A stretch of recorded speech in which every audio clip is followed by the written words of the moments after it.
glitch, but they're coming right up. Oh, good. So just a little background. Prior to my transfer over to primarily oncology services, I was managing nuclear medicine, PET CT, and then cardiology, and included in that was imaging compliance. So that's why I got into the nitty-gritty of low-dose CT, because at that time I was highly in that role. So, but I love it, and I love how it's transformed into improving cancer care also. So next slide. So as you all might feel or have felt, is that the coverage loopholes that we have to jump through are like a big barrier that we just can't pass. But I think with all of us coming together, we'll be able to kind of help each other and get through all of these kind of loopholes, I would try to say, that you have to jump through. Next slide. So one thing that's really important to keep in mind is that because this was done by the Preventive Task Force, under the Affordable Care Act, it mandates that this is covered by insurance. So if you're having trouble, we just have to figure out what's going on, but it is mandated, and it's law that this is covered. Next slide. So, so this includes Medicare, as we know, and also for commercial payers. There is a tiny, tiny little needle thread that there might be some patients that might not be covered, and we'll talk about that in the next slide. So that's something called, what there is there's a little loophole that's called in the ACA, it's a grandfathered plan. I haven't seen anybody with a grandfathered plan, but if you have somebody that, you know, you're working, finding out if they're covered, and for some reason you find out they're really not covered, there's this one tiny subset of people that might have chosen to stay with a grandfathered plan. It's very, very rare, but in case you find that that's what this is, pretty much everybody mandated by law, private insurance, and Medicare covered according to the ACA. Okay, next slide. So a little bit more on the grandfather plans in case it hits your radar. You could refer to this slide. Next slide. So let's dive into a little bit about what your radiology department is going to have to do. You guys, most of you have probably seen this, but you know, folks that are working with their CT department, they're going to have to hit certain markers for their dose, and that dosing is there. They have to also accommodate for patients that are smaller and larger. The other thing is that this all goes into your ACR registry piece too. So you have to set up the camera and then also be able to put that into your registry.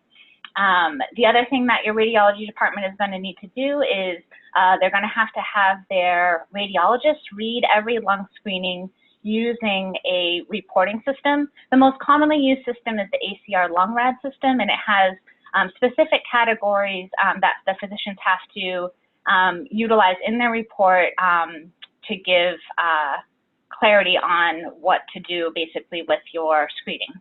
I can provide the lung rad categories from the ACR in the send out with the slides too. I think most of you probably have already seen those, but just in case. The other thing that that you need to do is have smoking cessation intervention available at your site. The last thing, and I think the thing that most people are struggling with, is that we have to collect a lot of data and then incorporate that data into the registry. So those are the requirements. Next slide. So insurance requirements and physician orders. Next slide. So what we did here is we started with the CMS requirements. Most private payers are using the same requirements, but if you dig into all the policies, they might be not quite as clear or strict. But in any case, one thing that we kept in mind and that you might want to keep in mind is that a lot of your patients might start off at 55 and then they're going to hit that retirement. So you'll just have everything kind of right in place if you're already starting from the beginning with the CMS requirements. Next slide. So just keep in mind that there's no co-pays and no cost sharing for CMS. I think that's an important thing to remember for our patients. Next slide. So most of you probably know these already, but of course the CMS is ages 55 to 77. Does get a little bit confusing because some payers go to the age of 80, but CMS is only 77. They have to have no signs or symptoms of lung cancer, 30-pack year. I think you guys all know this information.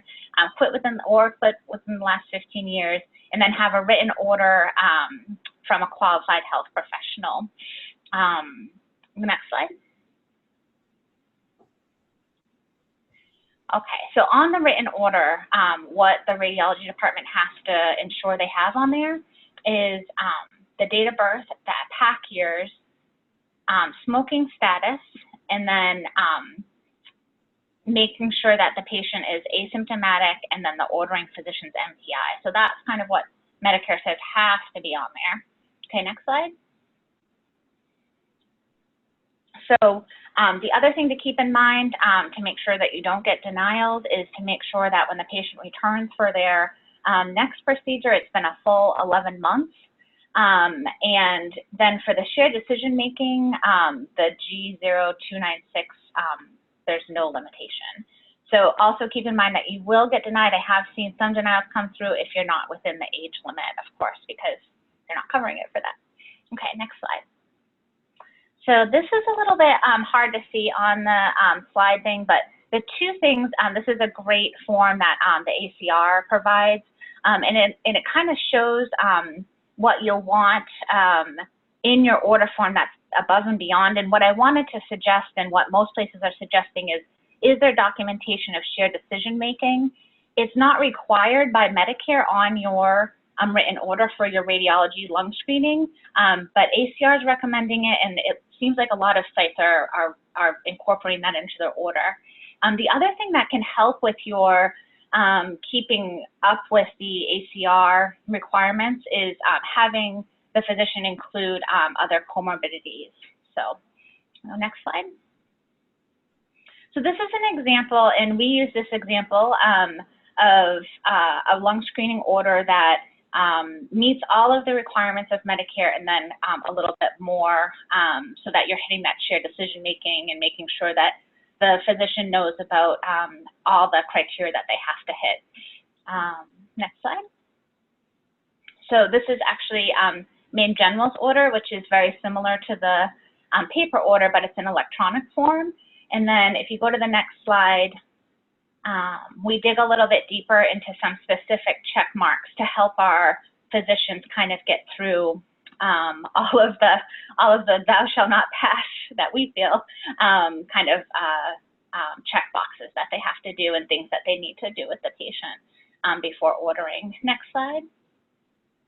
So this is an example I took off of the ACR site, which is another electronic version, which is very similar. They're asking things like, shared decision making, tobacco cessation. It looks like it's kind of becoming standard, and I believe most places are doing this type of form electronically, and then also a paper form for those that are not within your network or on your system. That way you know that every patient coming in for your screening is meeting the right standards and criteria. Next slide. All right, CPT codes. So what we found for CPT codes is that most payers have switched to the G0297. We have found that there are a few payers that are still using the 71250. So what I would recommend is just double checking with your revenue cycle team, and they probably all have relationships with your major payers to make sure you know what codes they're using. Next slide. This is actually kind of the list that we used, and we've updated over time.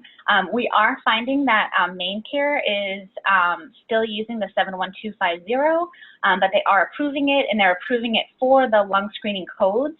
So that's really important to note, because I think a lot of folks have had trouble with kind of navigating that.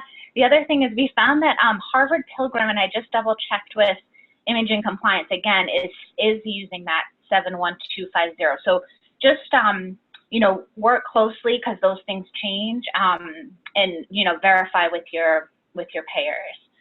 Next slide. The other thing to keep in mind is that each one of us has kind of a different contract with our private payers. So what Maine General might have to get for authorizations, which we do have to get authorizations for some payers, could be different from what your contract is. So for example, if you're an ACO and your revenue cycle team negotiated with, you know, let's say Harvard Pilgrim, that you don't need to get as many authorizations, that may be the case. So what I would recommend is, you know, if you're trying to figure out who needs auth and who doesn't, try to partner with revenue cycle and find out who's talking with your payers to find out for each payer, will they cover this? Okay, next slide. Well, not will they cover this, do they need an authorization, because they have to cover it, right? Okay, so the other thing to keep in mind to prevent denials is that there's a couple of codes that you're going to want to always have on your forms, and that also included, and you might want to have your coders include this on every request so that it's a little bit standard, is a Z code for encounter for screening for malignant neoplasms. We did run into some trouble where we weren't including that last code and we were seeing some kickback. We were able to resubmit with the code, but it's just easier to keep it on there. Okay, next slide. So shared decision making. So this is, of course, a hot topic. We know that it's hard for our, you know, our physicians and everything, and we're making progress. One thing that's really interesting that I think might help folks is that you can use a modifier 25, and that can be used as long as all of the requirements are met, and that the counseling visit may be billed on the same day as an annual well visit or with other visits. So that's kind of come up a couple of times, like, does this have to be a separate visit? I mean, it does if you don't have enough time to talk to the patient about everything that's important, but you actually can, your physicians in primary care can use this modifier in order for billing. Okay, next slide. Okay, so compliance check. So this is just a recommendation. It is tough, but because when things are new and orders are flying in, what I would just recommend is that you want to have somebody looking at the CT orders and making sure that the physicians are including those key things. We found a lot of errors in the beginning with maybe pack years and pack year calculating. You might find that they'll check off something no, but you still let the screening pass through by accident. So really make sure, if you can, that your CT team, if you have folks that are checking your orders pre, that age is included, and all those things meet the criteria. The other thing that was really helpful, and one of the things that when we caught that Z code that wasn't being put in is see if you can work with revenue cycles to get a list of denials that are coming in, because then you'll catch really fast if maybe coding needs to include that screening code every single time. So that's kind of, you know, plan, do, check, act kind of action. Okay, next slide. All right, so this is a great slide in case you need information or get in a pickle, or you just, or you're working with your revenue cycle team and they want some more information. It just has a list of folks that can help and some more information on different places to reach out if you're having trouble. Of course, reach out to any one of us too. We'd be happy to help. Okay, next slide. And this is a list of slides that are a list of websites that when we were trying to get all of this organized and up and running, that we really felt helped us. And they just have information about like the orders that I spoke about, and then some critical kind of facts, answers, and questions, and that type of thing. So I thought I would include that to help you guys out. Thank you. Does it open up to questions? You did it. Woo! All the slides, Barbara. That was Did I get it in awesome. 10 minutes?